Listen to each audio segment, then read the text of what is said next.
So here's an analogy that I like to dwell on sometimes, because it's a good one. Imagine a pond, just a small pond. Imagine that pond is your state of mind.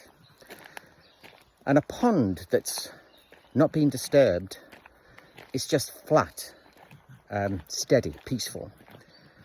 And that's our kind of default state.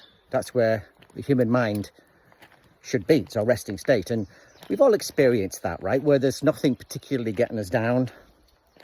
No, we're not bothered by anything. We're just okay. That's where we all should be. That's where the mind kind of wants to be. But it doesn't always work that way, does it? Because like a pond, if something falls into that pond, it causes ripples, right? Disturbances in the water. Those ripples, those disturbances are thoughts, right? Often quite negative thoughts that come up. We typically don't have any control of what falls in the pond and when. It could be a leaf or it could be a boulder. It could be small ripples and it could be tsunamis in that pond. But think about what happens with a ripple in a pond. If you just leave it alone, it just dissipates, right?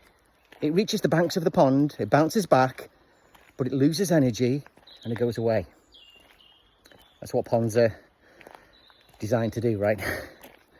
But we don't do that, do we? We kind of have this this urge, this desire to fix the pond, to get it back to being flat. So instead of letting the ripples just go by, we jump in there and try and flatten them out. And what would happen if you jumped into a pond with ripples in there and tried to flatten out those ripples?